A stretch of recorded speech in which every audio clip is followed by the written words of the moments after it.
It's not a principle either. It's lying, and it's engaging in political activism in a court of law where justice should reign supreme, not your political agenda.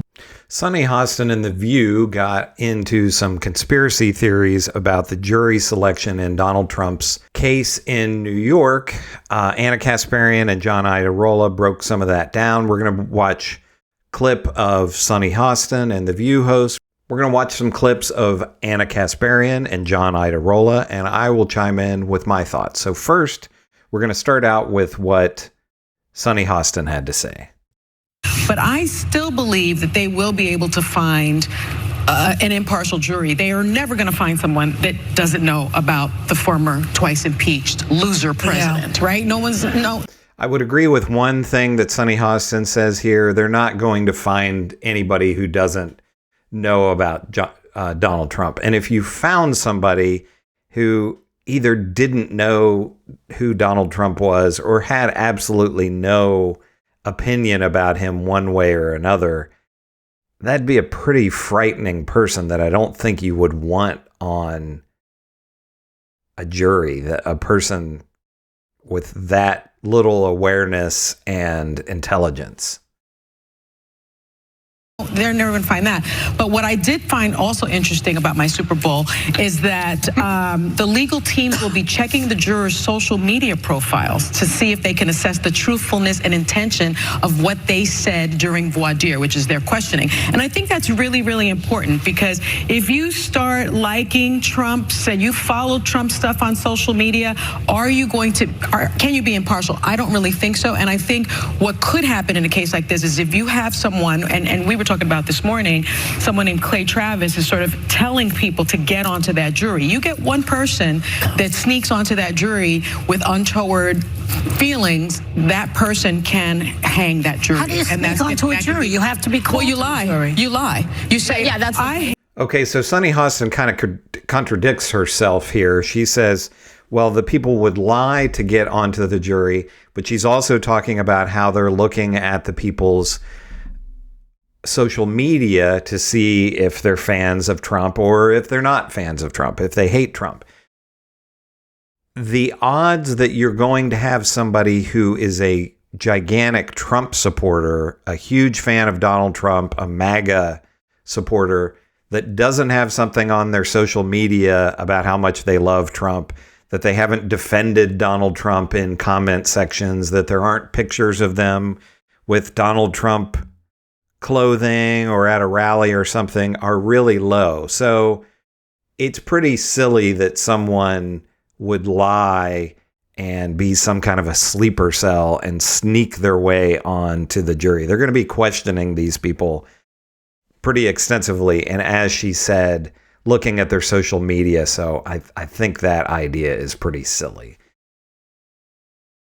I'm sure there will be people that will lie, but they ought to be able to snuff them out pretty quickly. I hate Trump.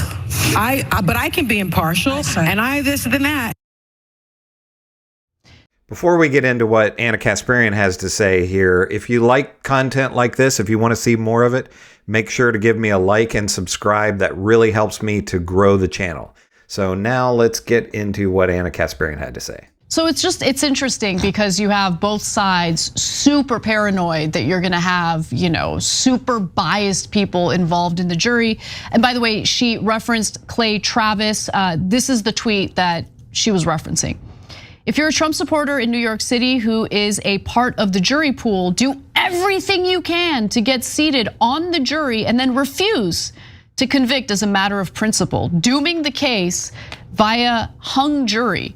It's the most patriotic thing you could possibly do, except it's not. No, it's not a principle either. It's lying, and it's engaging in political activism in a court of law where justice should reign supreme, not your political agenda. But we live in America where, unfortunately, especially when it comes to Donald Trump, you have two sides that are looking for some maneuver so you don't have a fair case. And I think there should be a fair case. Agreed. Yeah. So there's several things that Ana Kasparian says here that I think she's right about. First of all, this Clay Travis clown, what he's advocating for is not patriotic.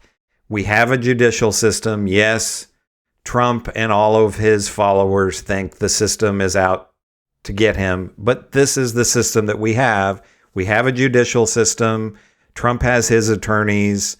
The prosecutors have their attorneys, and they're going through hundreds of jurors, and each side gets 10 strikes, so they can get rid of the people that they think are going to be biased against what they're trying to do. Trump's going to whine and cry like he does every day, nonstop, like he has done the entire time that he was president, post-president, before president. We can't do anything about that, but we have a system in place that they're going to do their best to be impartial. And it's not like Trump doesn't have his own legal team to try to make sure that they find appropriate people to be on the jury. Now, it's true, there's a lot of bias for and against Donald Trump in our country.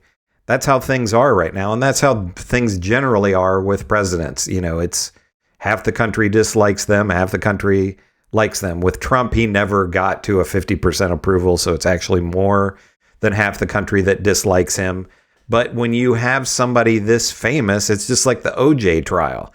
You know, you can only do so much to find people who are going to be completely unbiased, have no preconceived notions. Again, the person who would have no preconceived notions about Donald Trump at all would be a pretty scary person. But Ana Kasparian is right with what she's saying here.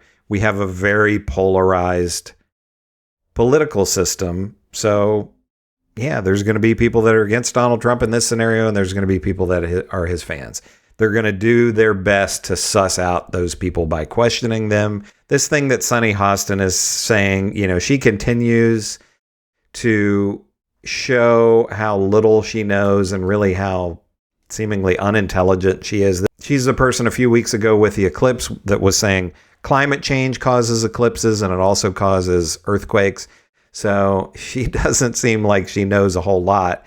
And you kind of have to question the fact checkers at The View. So Joy Behar here in disagreeing with Sunny Hostin was exactly right.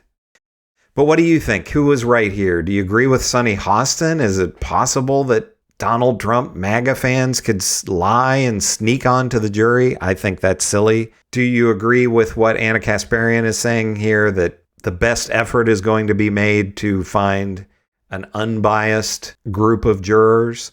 Let me know in the comments. Give me a like and subscribe, and I'll see you in the next one.